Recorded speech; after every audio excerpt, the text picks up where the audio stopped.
Hello, my Zentangle friends. This is Barbara Langston, CZT. I'm a certified Zentangle teacher, and welcome to another session of Not Perfect Zen. Want to remind you this is my contact information, and if you happen to post on social media, please use @BBL_tangles, and that way I get notified that you have posted something. Did you notice that my little bijouism changed? This one says, enjoy the shade. And that's what I'm going to focus on today. I've had a few people ask me if I could teach a lesson on shading. And so I'm going to show you what I know about shading. And doesn't mean that it's going to be a perfect or full lesson on everything about shading art. It's not. It's what I know and the basic things that I do on a Zentangle tile. Okay? I want to start by saying that my best source of information is always the Zentangle primer, however you want to say it. This is what I was told to study before I became a CZT, and there is a lot of really good information in here on shading. Okay, another book that I want to recommend is called Made in the Shade, and it is by Chris Letourneau, and she is a CZT, and this is shading focused on Zentangle patterns, and this has excellent information. I think I got mine at Amazon. You can find them in Abe Books, used, and very, very good. So some of my information and some of the practices that I use, I learned from this book. Okay? So, for today, I'm going to cover a lot of information on a little bitty tile, but I'm going to show you all the different ways that I know how to shade. We're going to be using a Zentangle 3.5-inch tile. You can use anything that you have, okay? And I would recommend that you watch the video and then come back and do what I've done. Okay, and you don't have to do the exact same tile that I'm doing because, like I said, it's going to end up kind of like a patchwork quilt full of tangles and different ways to shade and add depth to your tile. Okay? Shading is our 6th step in the 8 basic steps of Zentangle, and it's also used as an embellishment. Like I said, it adds depth and dimension to your tile. And I want to give you an idea of what I use. Of course, the basics for shading is a Zentangle pencil. This is just a 2B pencil, okay? And that's like a pencil that you use every day, okay? A blending stump. This one's called a tortillon, okay? It is just rolled up paper. And these come in different shapes and sizes. I keep this opened up paper clip in there because it helps me to keep the tip pushed out a little bit because I'm kind of rough on mine. Here's another version. This is a blending stump, and it is pressed paper, okay? This one is too. I bought a packet of these, and so I have quite a variety. Here's one like this one that's in white, and you'll see on some of mine that I actually write on them because I try to keep them clean in case I'm using the General's or a white charcoal pencil. It helps to make it usable for a little bit longer time. Zentangle now has a 4B pencil that they're selling. I happen to have one. This one is Faber-Castell, and it is a 4B. And let me show you on the back of this quickly. This is the 2B pencil.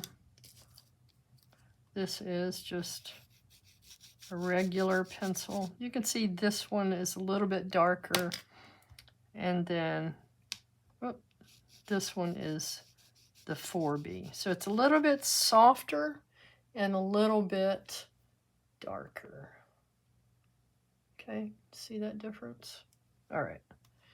And for the blending stumps like this, and even with the regular tortillon, if you ever need to clean it, oh man, I need to zoom out. Okay. You can use this little sandpaper. It's very fine, and a lot of times it comes in those kits, and so you can clean it.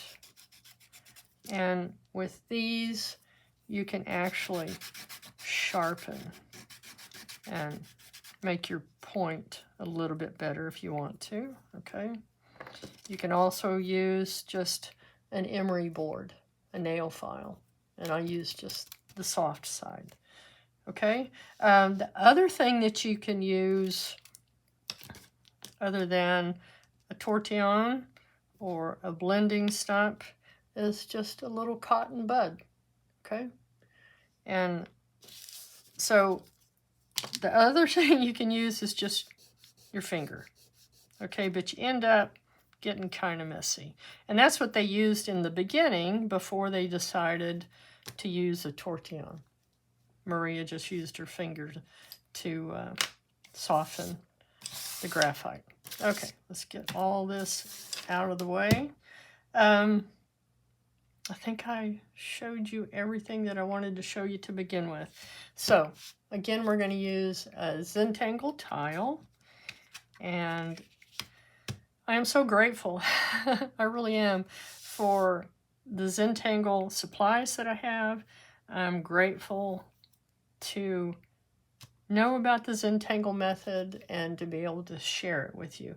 I do Zentangle every day, and it's just such a way to relax, and it makes me feel like an artist. And we are artists. We are artists. When we learn how to do Zentangle, then it's just such a good feeling to know that we know how to make simple art using these simple 8 steps.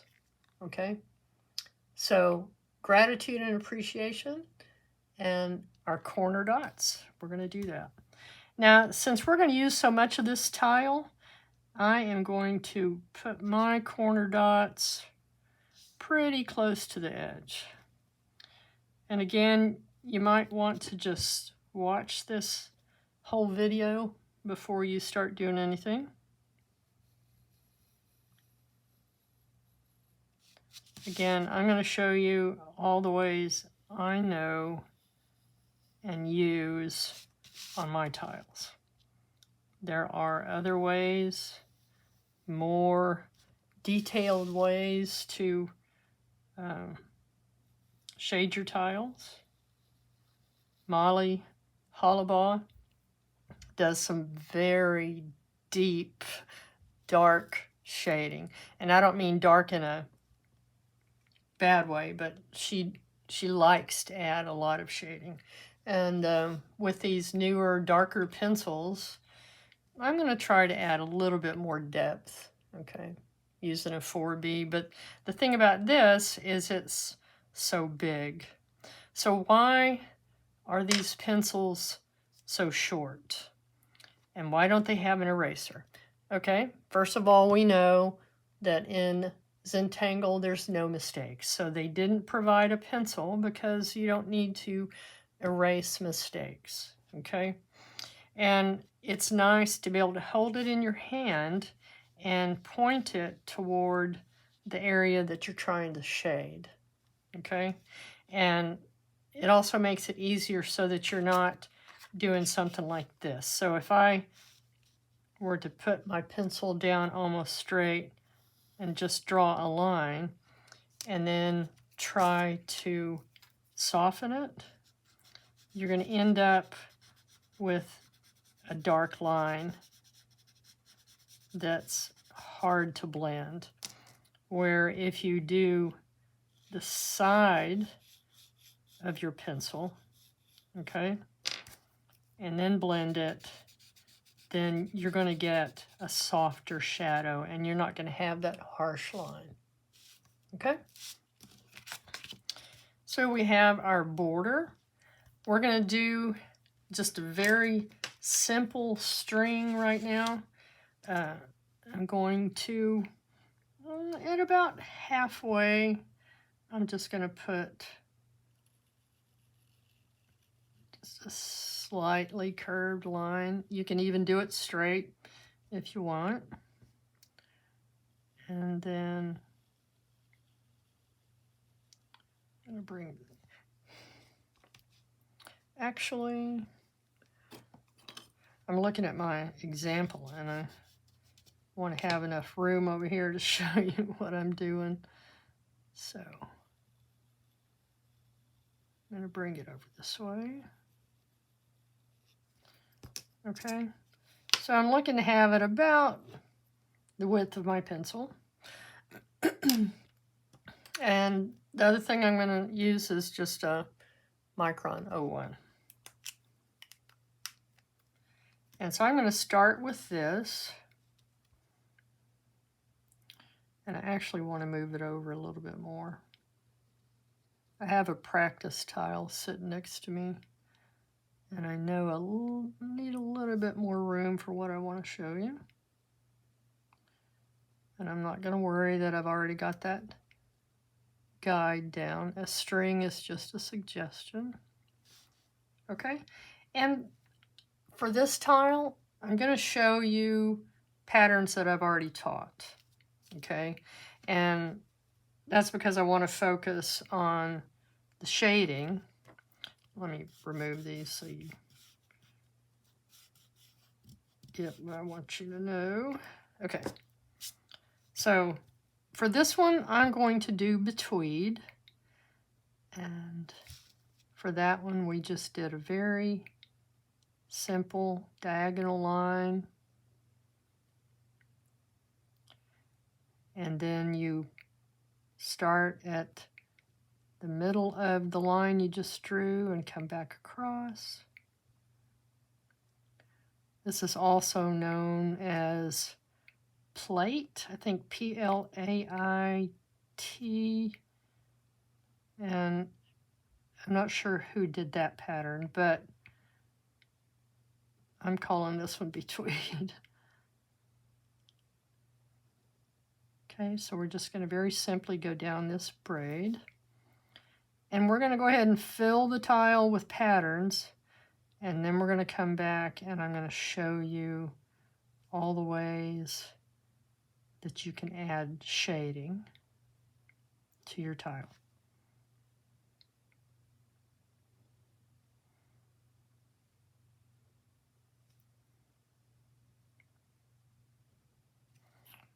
Okay. We're not going to worry about that part. Okay. I'm going to put just a little bit of a dark area under here, and this is also a form of shading. So it kind of gives you the impression that this is going under the other one. This piece of ribbon reminds me of like a braided rope.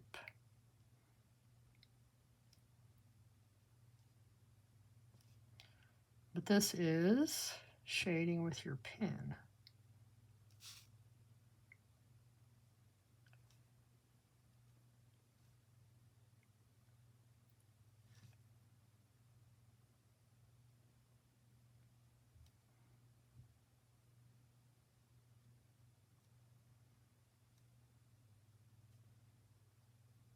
Okay. Now the next thing I'm going to do is add a curved line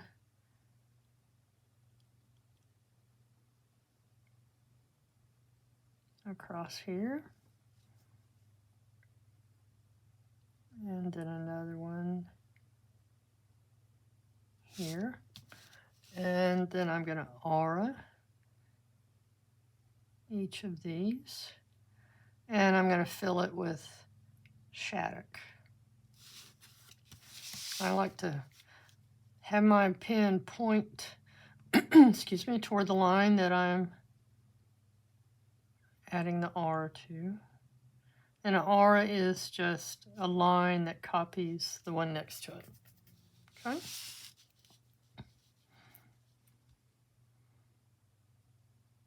And Shattuck is a simple pattern, but the shading can really make it look pretty.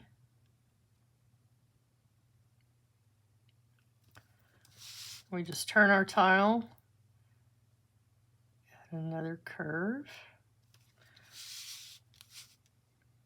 and then add our auras.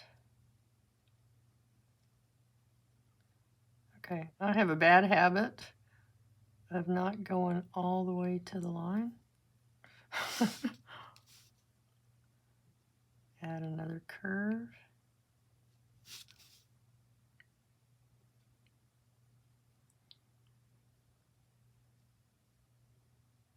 And hopefully I'm not going too fast, but again, I would encourage you to watch first. And then when you watch it the second time, you can speed it up, slow it down, whatever is best for you. I do not speed up my videos because I don't like to watch things that are sped up. It makes me anxious. And the Zentangle method is all about being able to slow down and relax and get into the flow of what you're doing. That's the Zen part of Zentangle. And when I started doing it, I found that I was able to quiet my mind much better than I did when I was trying to meditate.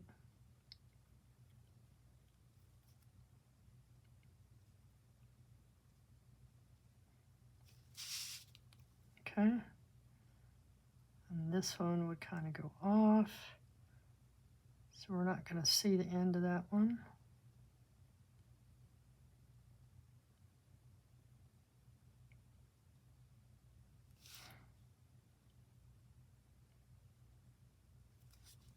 Okay, so there we have Shattuck. Across here, I'm going to put static. And I will have names of all of these and links to the step outs in the description below the video. If you look below the video, there's always a bunch of text and then 3 dots and the word more. If you'll click on that, I always have a lot of information down in the description.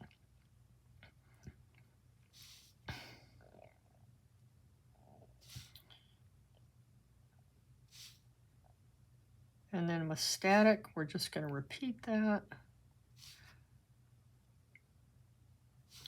And I watched a video from another CZT, Brenda Campbell, and she mentioned that she does these one little line at a time, and they seem to line up better. And I found out when I do that, I also find that they line up better for me. So just turn your tile, but you do it the way that's most comfortable for you.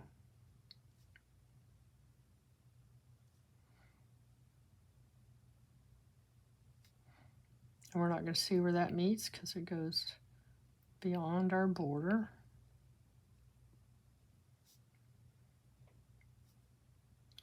And as I go along, after we get the tangles on here, you'll see why I picked each one of these patterns. Okay, so now I'm going to turn and do this side. That one wasn't very straight, but it's okay. We're not looking for perfection.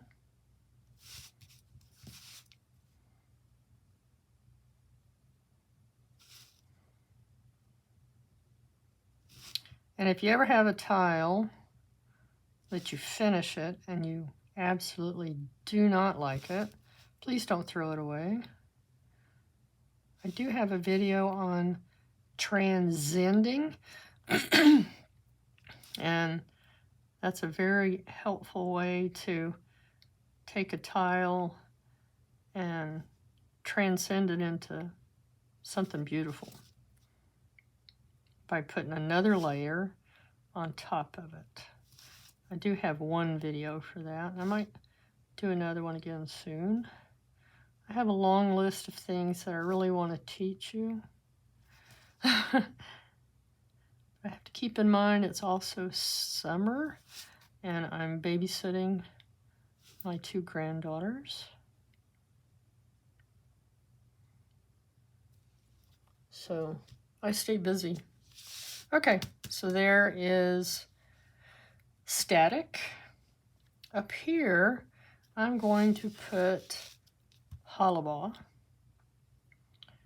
And you can do Hollibaugh with straight lines, curved lines, and we're kind of in a theme of curves on this side, so let's go with that. And I'm doing 2 different sections. You can make your lines go all the way or just stay in one section, okay? Again, each one of these, I'll be teaching you a different way to add your shading.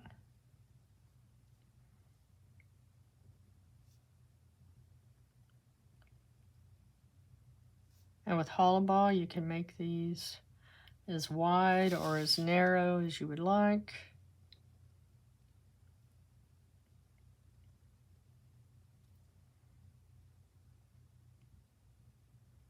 And the Hollibaugh method just means that it is showing that one pattern goes behind another pattern. So if you hear someone say to Hollibaugh something, to me Hollibaugh is not a verb, it's a name. It is Molly Hollibaugh's married name, and her husband was the one who the pattern is named after. Okay, so let's do kind of the same thing up here. If we want to, we can make it look like this one kept going. Let's just go ahead and do the same thing here.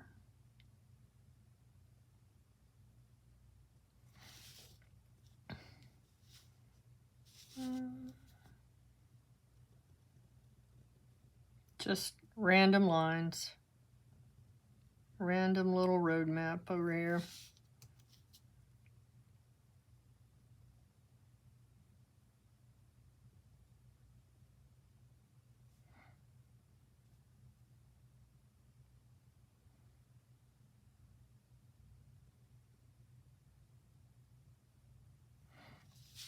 Okay, let's put just one more.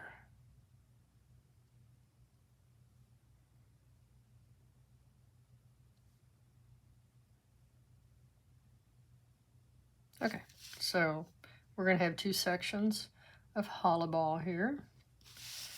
And I'm going to go ahead and put, it doesn't have to match up, just a straight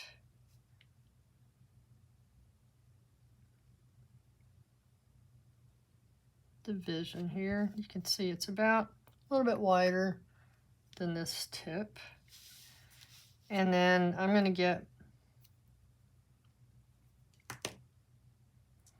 my pencil and draw a grid because I do better with grids.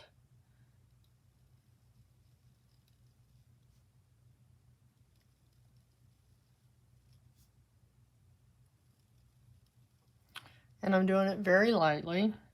And what I'm going to do over here is Huggins.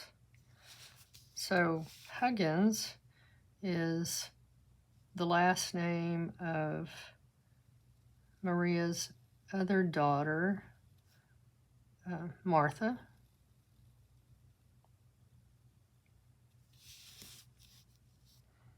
Okay, so there's that grid. And with Huggins, no, that's not very dark, but hopefully you can see it. Let me zoom in just a little bit. Sorry when my camera gets a little wiggly. And with Hollibaugh, we're just going to put these little orbs where we see the intersection of our grid.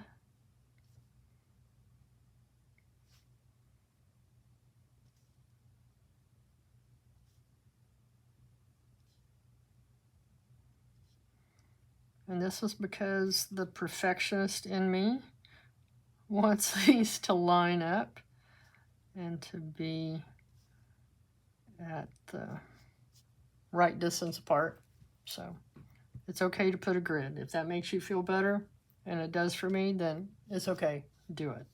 Okay, so with Hollibaugh, we simply connect these. I'm going to connect on the inside, take off from this one and land, and then do the same thing here. And then we're going to jump over and do the same thing here. So we're going to do the opposite of that one. Same thing here.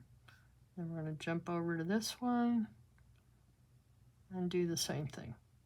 Okay. Then when you come down to this next row, we don't ever go across one of these lines. So we're going to do basically the same thing. I'm going to take off and land down here and make this one match. This one will match that one on the inside. Again, I do have some videos for these patterns, but I want to use them to show you how to do some various shading techniques. Okay, so I'm letting these go down and touch that line as if they're going behind. You don't see that one. Now we're going to turn our tile and do this other direction. So again, we don't go over our lines. We want to stay on the outside. So just this gentle C curve. Be just the opposite here and here.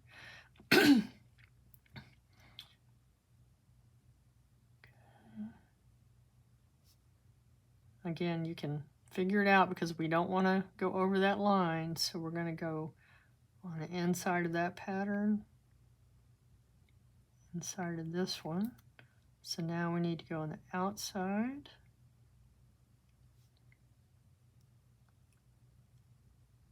This side. This one. We're not going to see the end of that one. I will also try to remember to add links to my videos that show how to do some of these patterns. Okay? So that is Huggins. Also one of my favorite patterns. All right, I'm going to do a grid again. Trying to line in this up. I just want to, let's start this way first. And down here we're going to put Florz.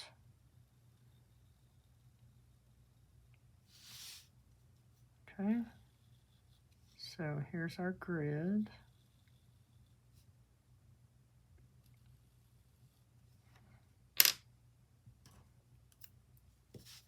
And now I'm going to use my pen again.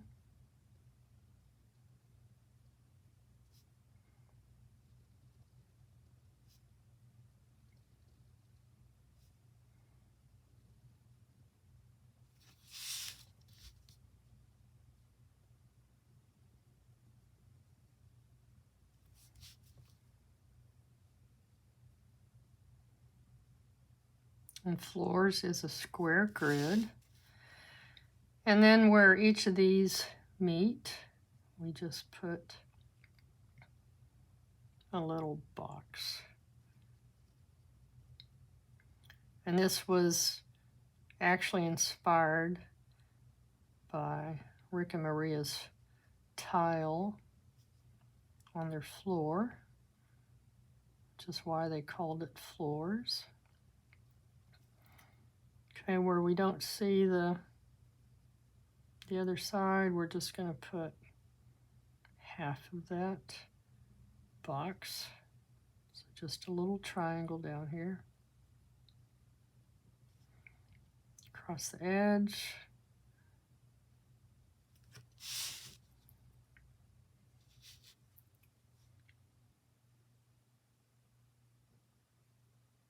When I first started doing Zentangle, I was afraid to add shading.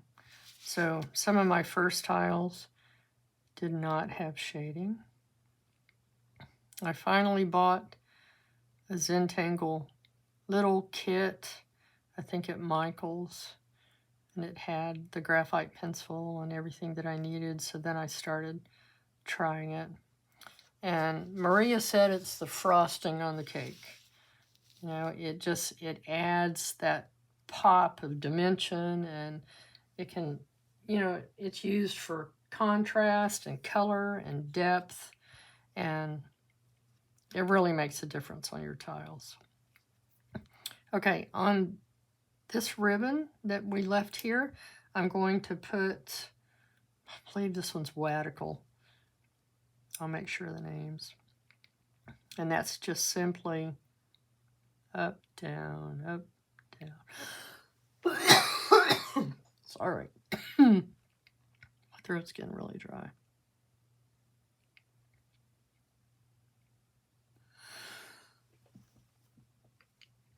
I'm sorry, my throat got really dry all of a sudden. Okay, so it just goes simple up and down.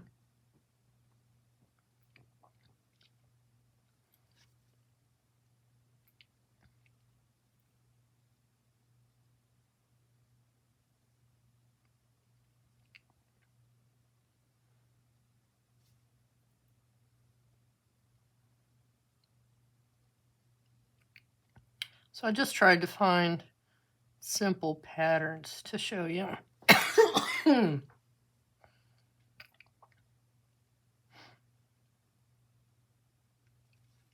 Okay. I also do have a chronic cough, and I do try my best to keep it held back. Okay. This last section is going to be Ennies, E-N-N-I-E-S. And it starts with like a flux type pattern.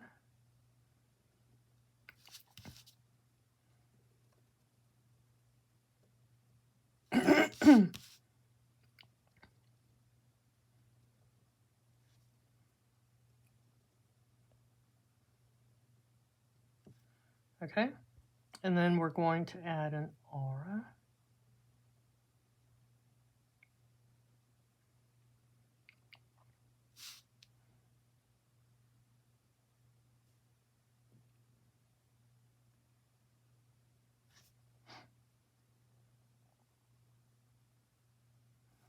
Okay, and then with Ennies, we add tipple down here. But I'm going to put some pretty big orbs, and the reason for that is I want to show you some different ways to shade orbs. So put a couple of big ones and then smaller ones.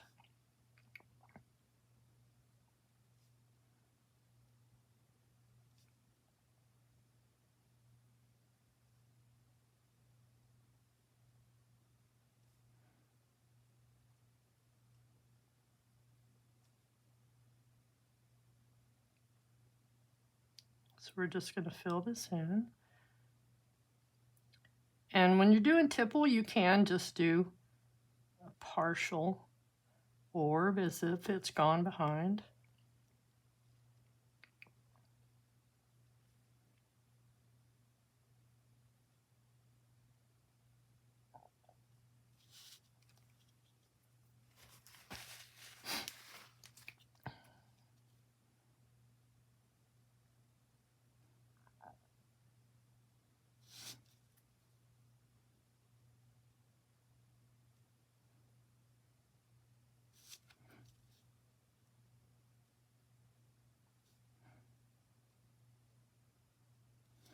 And it can look kind of like an egg too.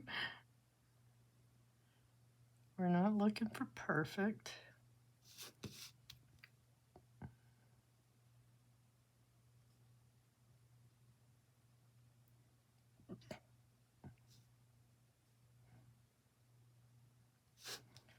Do any size. But like I said, I want a couple of large ones.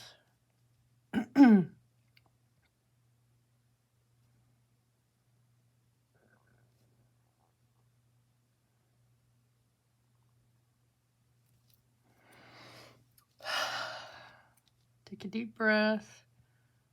Relax. Relax your hand. Sometimes I get too much of a grip.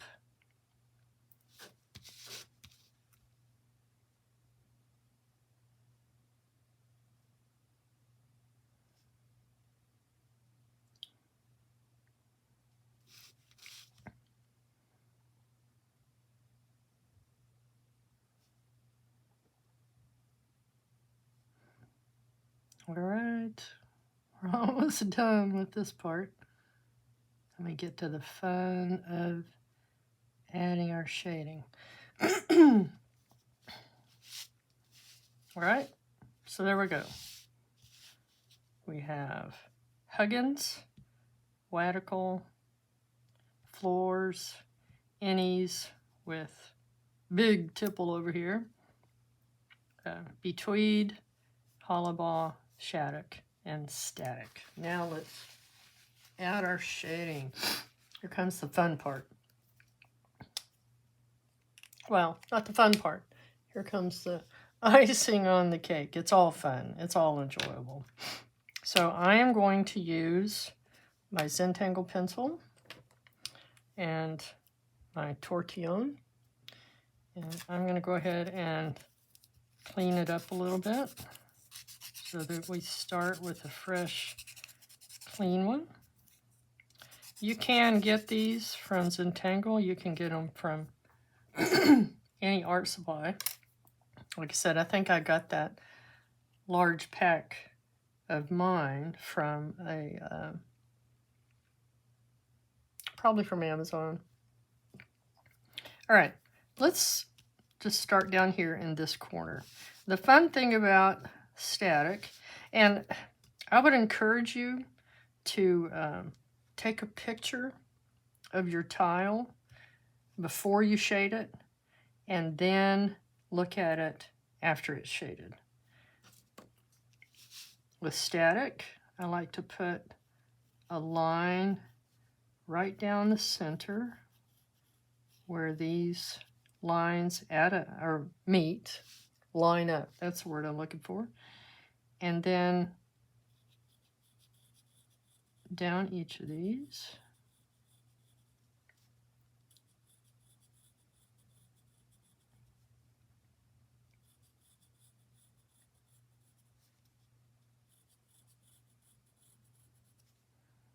What's cool is just how things transform when you start doing this.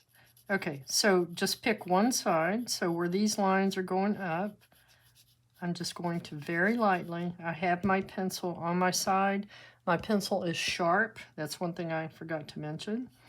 If you get a really sharp edge, you might want to turn your paper over and soften it just a little bit, just so you don't have a harsh pencil, drawing on here.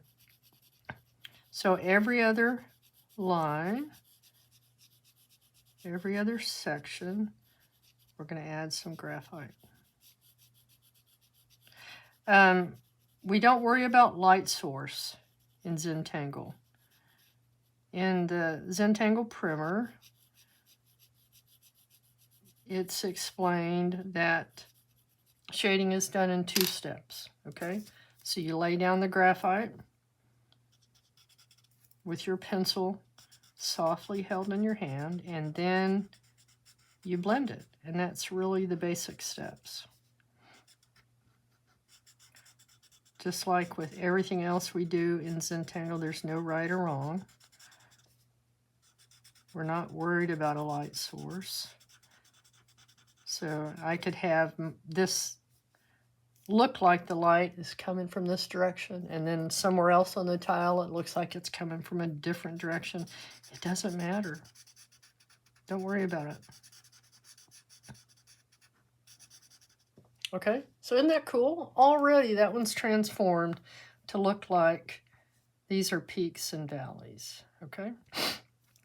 Let me show you on this little tile, another way that you can do static is to just put the graphite right down the center, okay? So this is what we just did, and then this is another way to do that. I like it this way. All right, now for Shattuck. For Shattuck, I like to go ahead and add graphite right against that line. And like I said, you want to point your pencil toward the line where you want your graphite to be the darkest, okay? So I want it to be dark against that edge. I want it to be dark against this edge, and I have it on the side, okay? And I want my pencil tip to touch that line. I don't want to leave white. I don't want to look like that, okay? Can you see where I left that? That's not what we want. We want the pencil right up against that line. It's just amazing how when I don't do it, I don't put my pencil right against that line, then I start blending, I can see that open space. And then let's go ahead and do that across here also. And then when you have several lines that are coming to another line like this, that's a good place to add shading. So we're going to add it, put our pencil pointing toward it. Nice thing about our small tiles, or if you have a small piece of paper or a small sketchbook, is that you can turn your tile to keep your hand comfortable. So we're going to add graphite next to each of these lines. And when we shade it, it's going to have a really cool effect. Now see, I can see that I didn't touch that line. Okay. So now, little soft twirls of your tortillon and softening it and push it toward the center. Don't have it meet. We're going to leave an area open in the center and then just pull it up a little bit on each side. I'll look at the difference between that one and that one. It looks like now this is raised up. So the darker part makes it look like this part has curved down and this is up. And that's, you know, when I say it adds dimension, we've just added some dimension to that part of the pattern.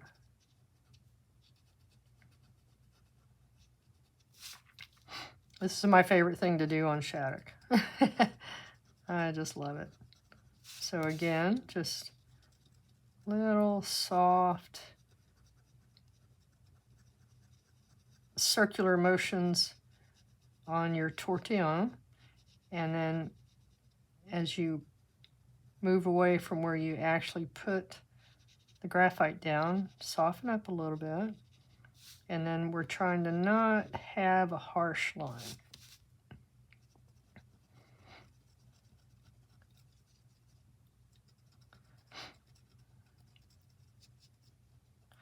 And again, I don't show perfect ways to do anything. I show what I know and what I enjoy, and it works just fine.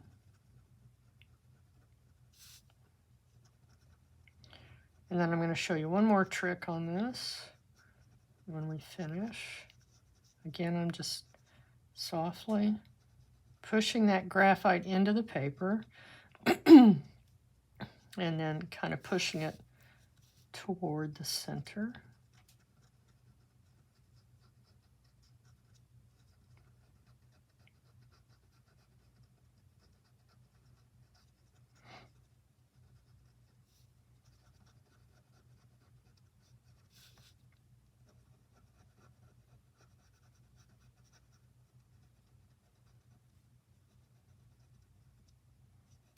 And this one, we won't worry about it because it's gone off the page. Okay? When you've done a lot of graphite like that, I lost my pen. Okay. One thing that you can do is come back and redefine that line. And that gives you even more depth.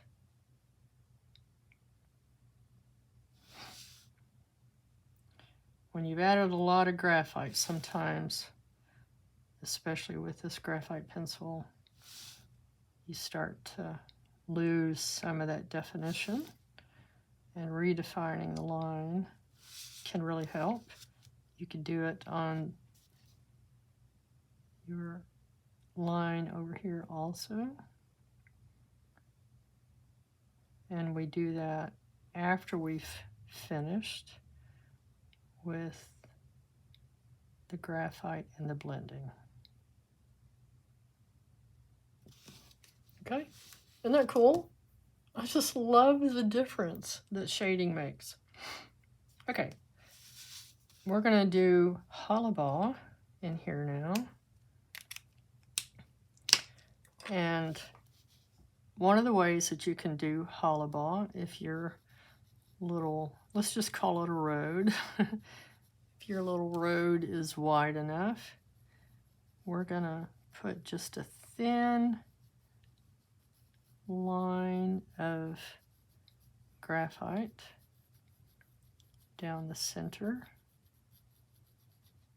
Okay, and then I'm going to turn it and do the same thing on this side.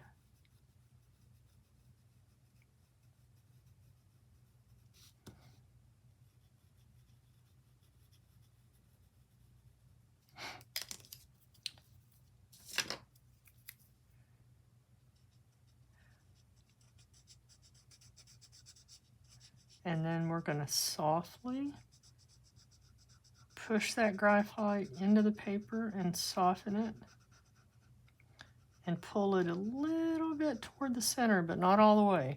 Okay, we want to leave that open. And then I'm going to do the same thing on this side.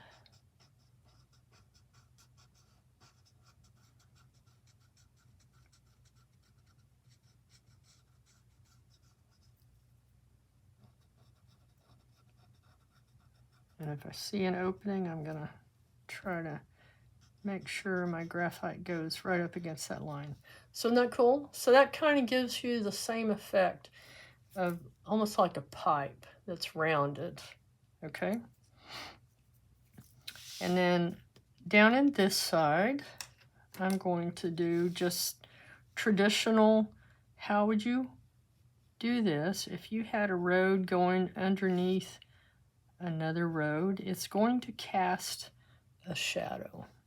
Okay, so wherever one goes under another, we're just going to add a little bit of graphite. This one is going to go under here.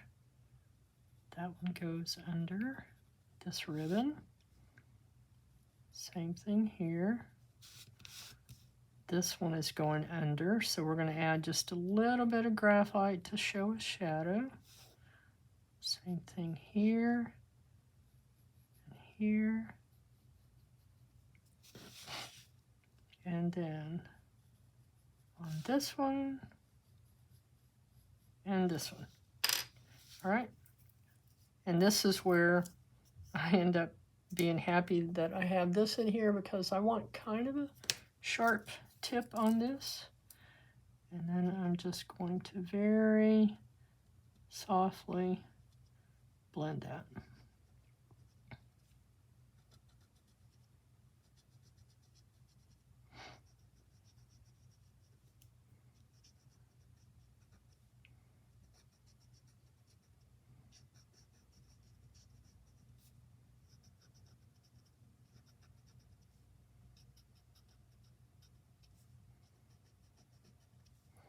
I have to tell you, I did several tiles trying to come up with the best patterns to show you so that I could put all these different ideas onto one tile. Okay, so there's one way. This is the one way to do Hollibaugh. Second way, just very simple shading. And then you could also just add shading on the outside.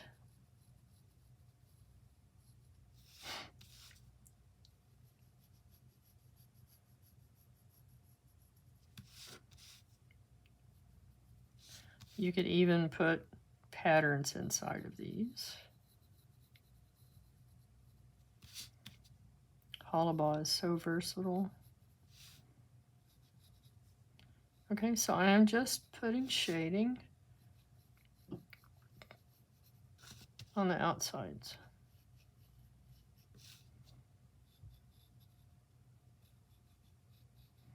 Very lightly, you don't need much.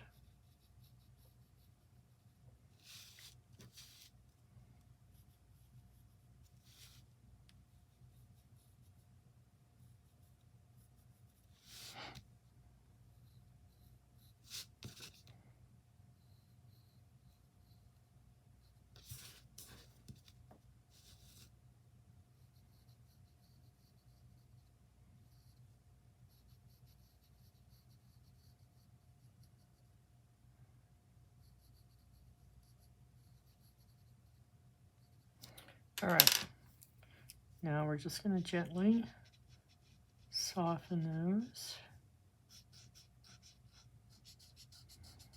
And I just want you to see the different effects that you get.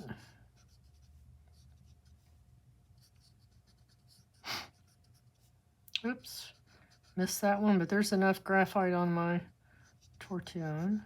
I'm just going to go ahead and also put a line across there.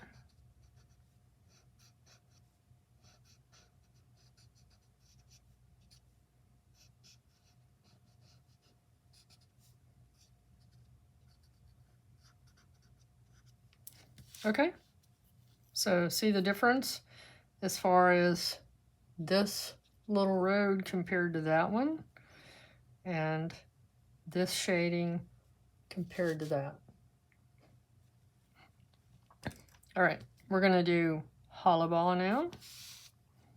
No, I'm sorry, this one's Betweed. We just did Hollibaugh.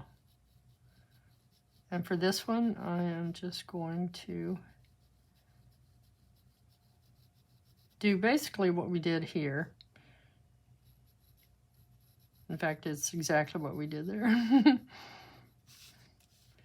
So we're just going to point our pencil and have it touch that edge.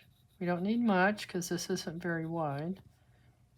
So if you had a bigger one kind of like this, you could add even more.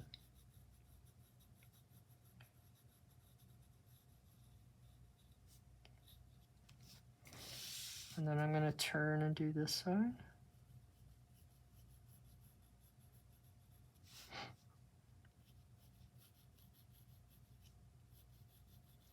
And I'm taking my time. Not in a hurry to do this, because this is part of enhancing your art.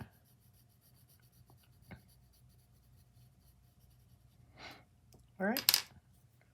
Now we're going to soften that. And again, we're not going to pull it all the way to the middle.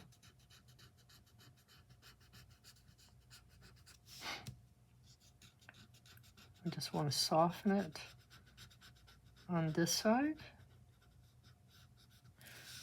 And then I'm going to turn it.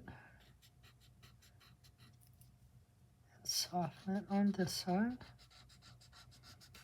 And again, this gives me kind of a rounded look, like it's a round rope, a braided rope.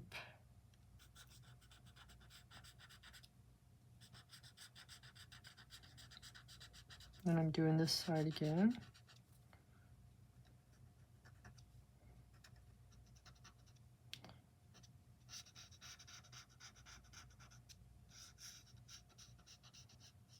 Okay, so this one has two types of shading. I put that dark spot to show that there's a little bit of a shadow there, and then we have the graphite.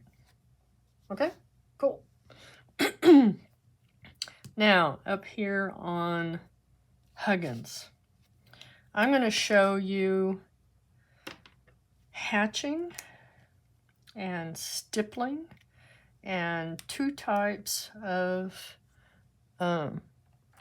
shading so you can see the difference. I'm actually going to pull out my PN for this part because it's so easy for me to damage my 01. It has such a fine tip. Okay, can you see the difference in these tips?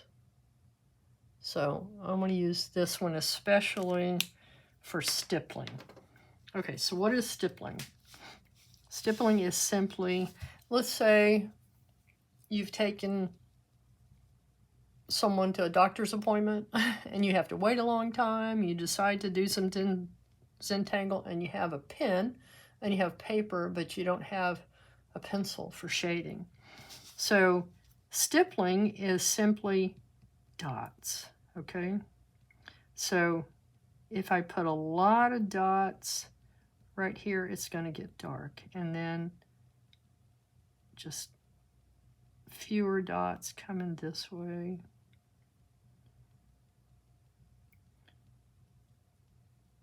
And it can give the appearance of shading.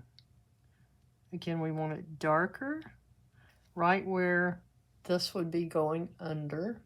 Okay, so let's do it on this side. I'm just dot, dot, dot, dot, dot, like that. Tiny little dots.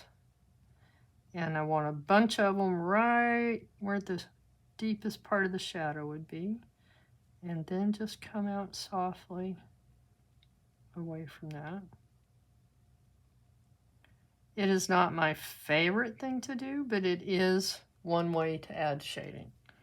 Okay, so we're going to do that again down here. More dots where you want it darker. I do have a friend who is an artist who does her drawings strictly with stippling. I don't understand how. I think it would make me crazy.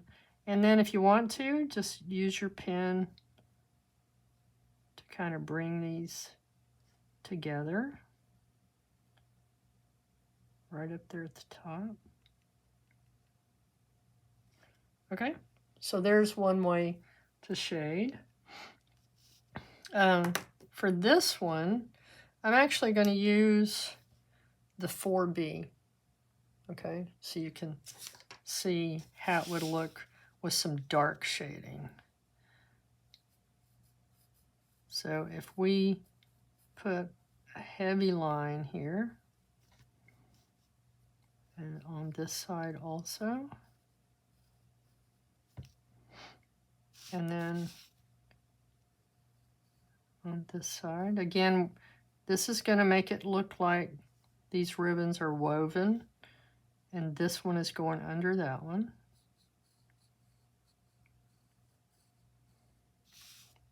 So this one's kind of heavy. I don't usually do it like this, but this is just to show you.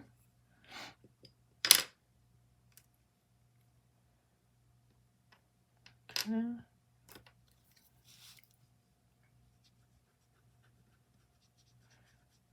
And then I'm just going to soften it, pull it in.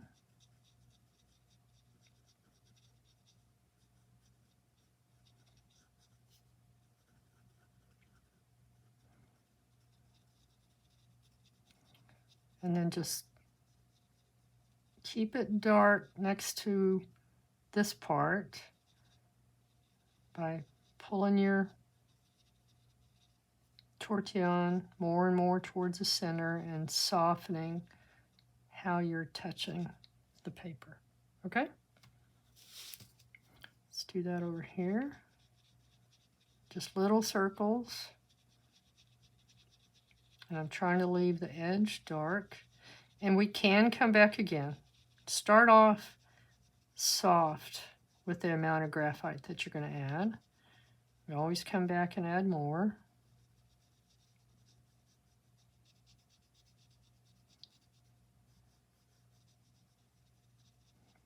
And pull it toward the center, but don't cover the center.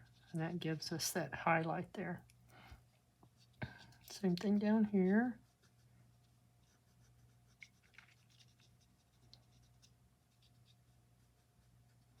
Okay, and I realize I did not do the stippling here. So I'm going to put that real quick.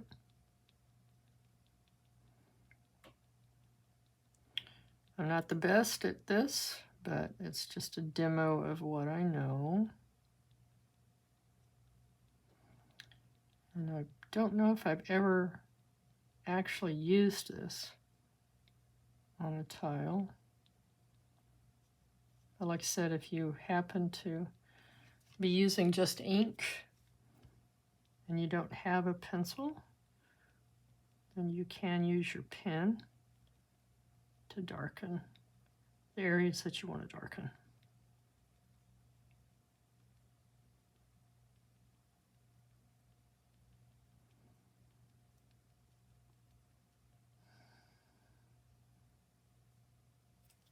Okay. Now the other one that I want to show you on this is called hatching. Hatching, let's put it in here, is just straight, excuse me, parallel lines. Like this.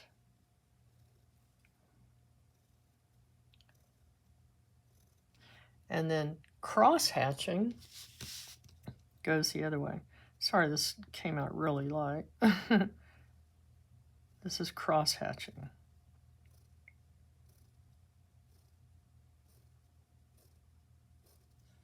Okay, but we're just going to put hatching on these. Again, if you didn't have a pencil, and also just as another way to add some drama and shading to your tile, we're just going to do these straight lines coming down.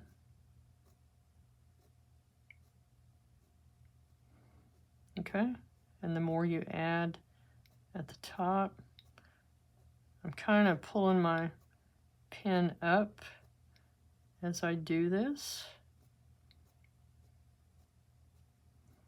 And if you happen to be interested in that book by Chris Letourneau, she goes into a lot more detail on all of these. It's a very good book.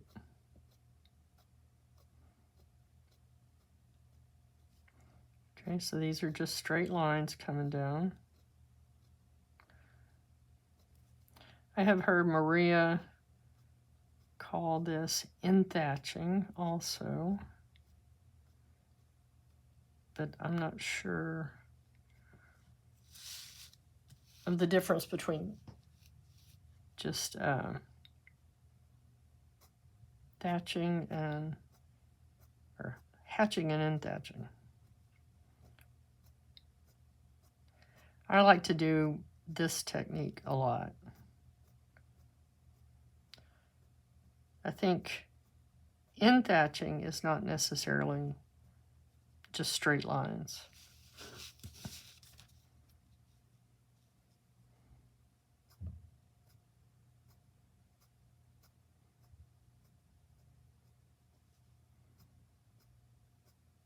Okay, I think this is a cool effect.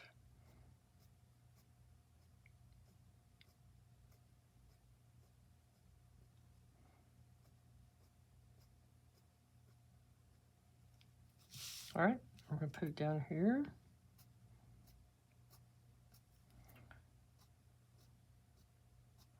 So you'll see in this section on Huggins 4 different ways that I'm going to shade it.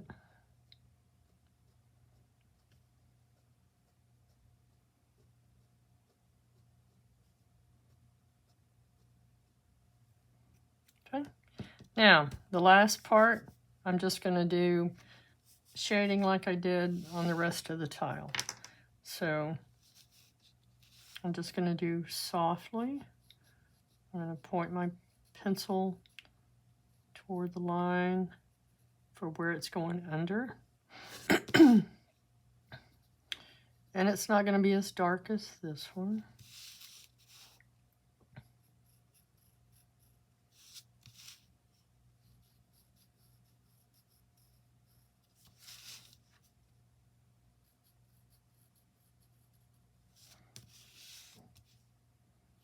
I encourage you to just practice and play with this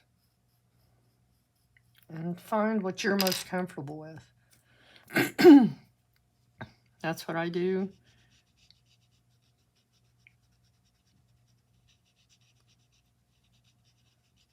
My shading is generally pretty soft.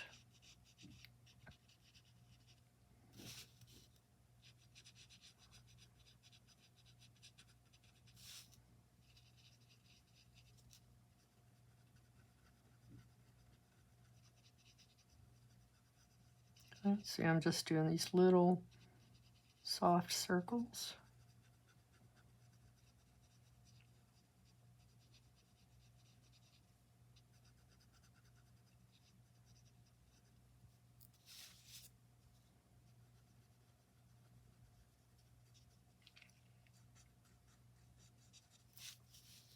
Okay, see the difference? How light this one is and how dark that one is. If I were to put a pattern across here, then I would probably want to just have very soft highlighting and shading, where on this one, I wanted it dark. All right, so this one, I am going to only add shading to one side. So on these, we've added shading on both sides, but this one, this is just another way to shade.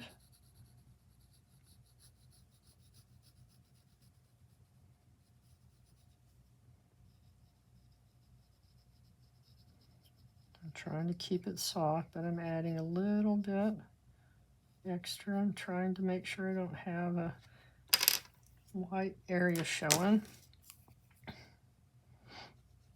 And then again, I'm just gonna soften that.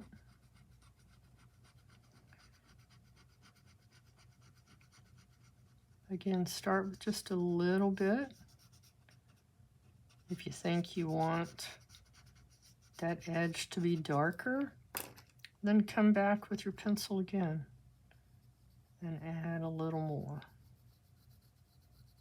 Can give you even more depth. Okay, so like we could do that on any of these.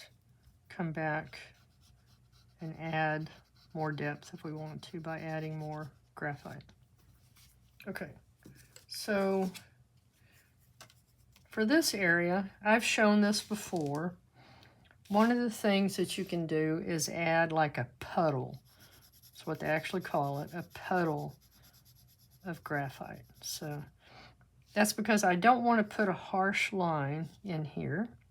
I can come in and just gently put a little curve, okay? And then soften it.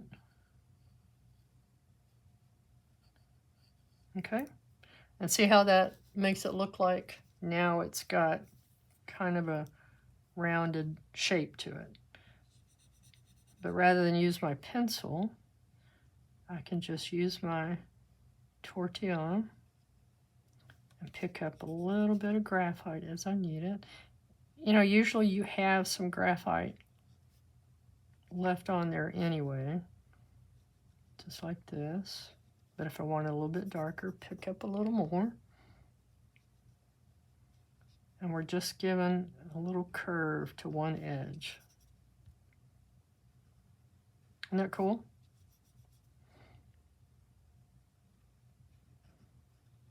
And suddenly you have some dimension to Florz. Looks like the little pieces of gum that you used to get in a packet called chiclets, I believe. Okay, so that was a very easy way to shade that one. Down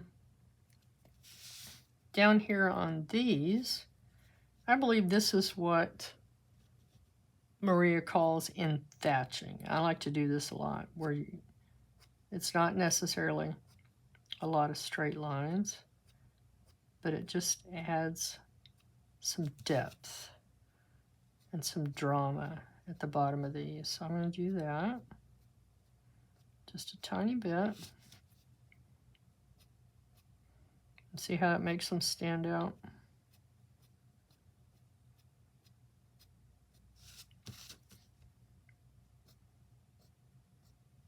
I love being able to turn my tile.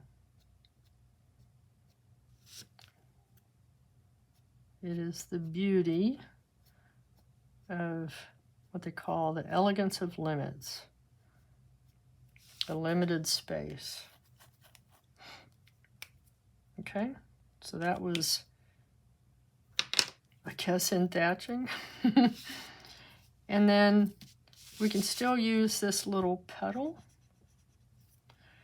And I'm just gonna add a little bit of graphite inside here, but I'm leaving a white space.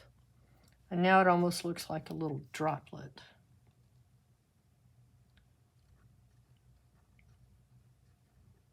Okay?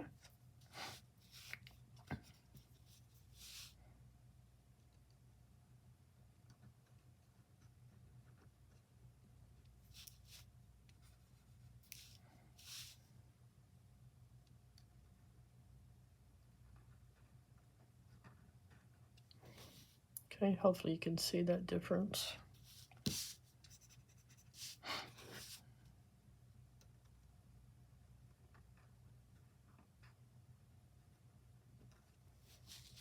All right.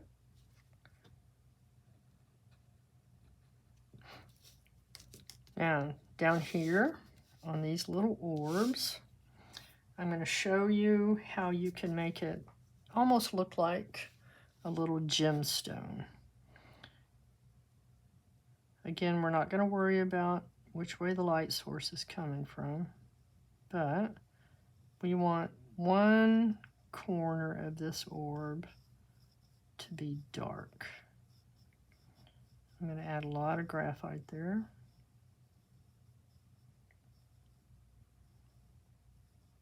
Okay, and then around the rest of it, I'm just very lightly going to add some graphite, just so I know I have it against that line. Okay. And now I want to keep this really dark against that edge, and then I'm just going to softly pull this down. I want to keep a white area down here, so I'm just going to very gently soften this area and then bring this down very gently.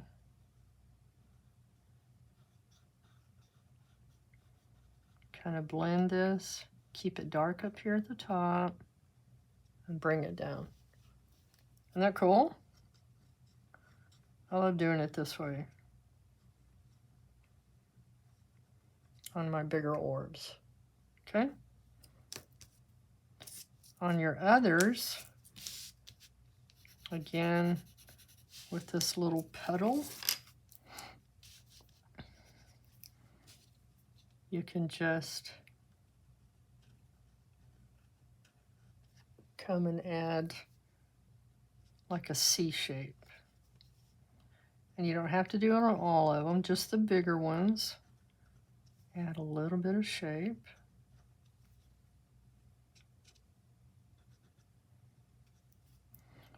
But I am going to do it the same on each of them. I'm not worried about a light source, but I do want to be consistent with my shading inside this area.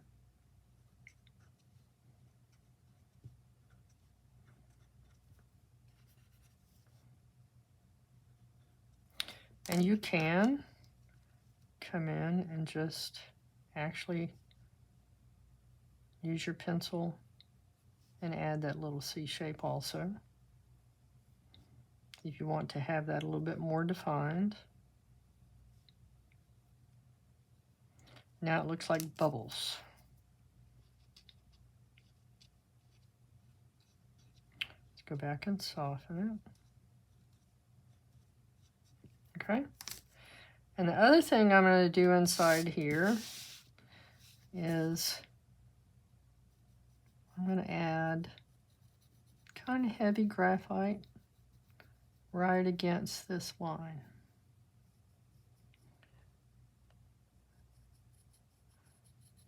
And what that's going to do is make this look like it's really dropped down. It's going to give it some depth.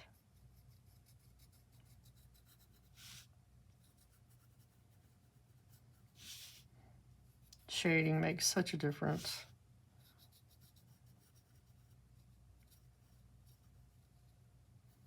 Okay, so like I said, I did that pretty dark. And now we're going to do the same thing. I hold my tortillon the same way that I hold the pencil, almost flat. And I'm going to leave it dark against that line and then just pull this out. Little circles.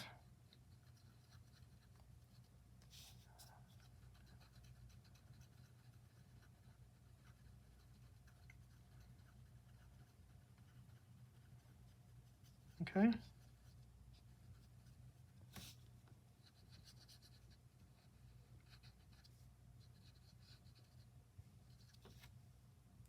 And I do want to show you, if you're interested in those 4B pencils, that if I were to go back, and this is the way, Molly did a recent video where she introduced that 4B pencil, and then she went back after she added the regular graphite and added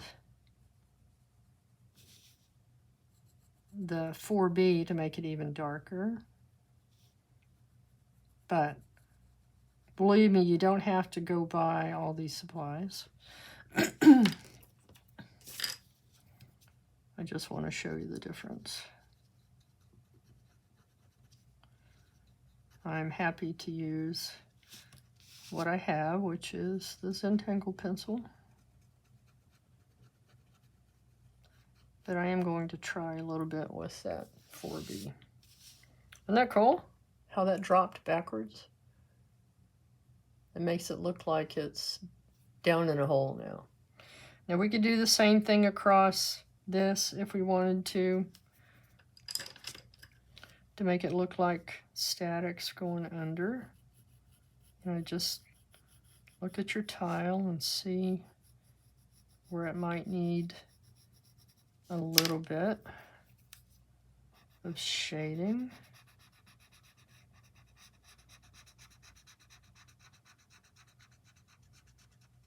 Okay, so now it looks like this is going under this. Okay, I think we got it. I hope that was helpful. And I hope I didn't forget anything. There's just so much that you can do with shading. This is B-line and Cubine.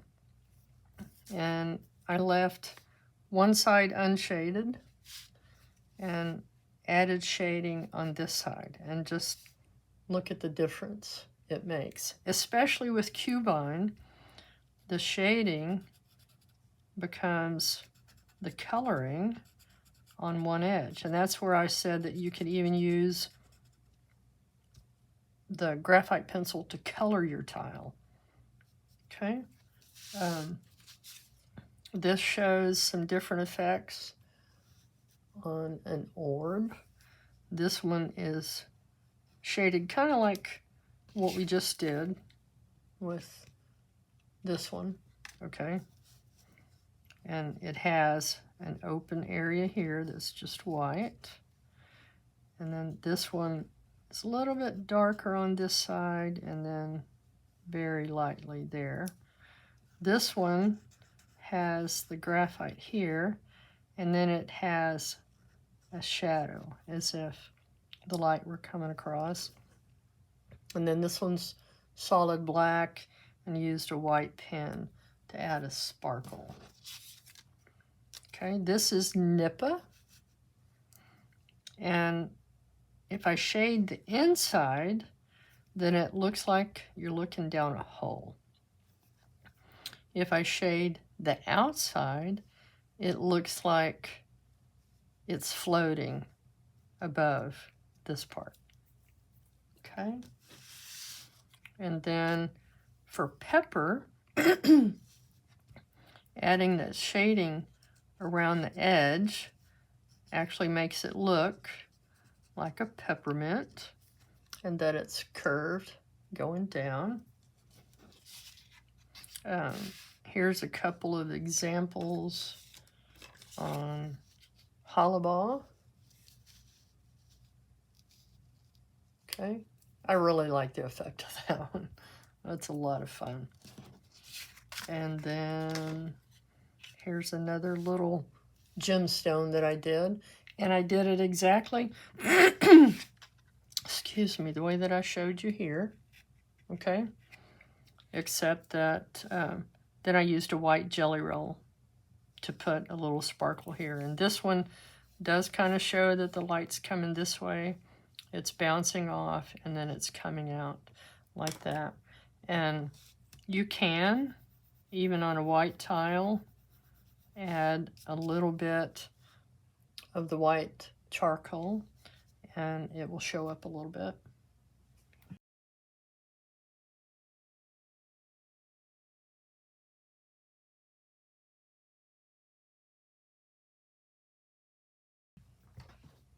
All right, I think we've got it. Please let me know what you think and if this helped. I hope it did. So this was my practice tile, and this is the one that we just did. And here are the other examples.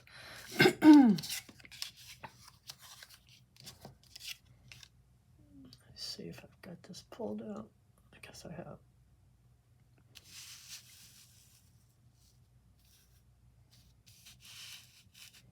Most of all, don't be afraid to add shading. It's fun, and it gives a great effect. All right, thank you again for being with me today. I will leave information in the description. That's down below the video. Click on the ... more, and I'll have links to the patterns that we did in this tile. And again, I hope this was what you needed. I have several people who have asked. I hope this was helpful. I didn't leave room to initial and sign this, but I do appreciate having this Zentangle method in my life, knowing how to create something like this, where just a few years ago I didn't know how to do this at all. So it's wonderful. I'm happy to teach you, happy to have YouTube, and if you enjoyed this, please hit the like button, subscribe, share, leave comments, let me know if you have questions, contact me. You're welcome to email your photos to me if you're not on social media. I love looking at what you do. So thanks again. I hope you have a great week, and I will see you next time. Bye.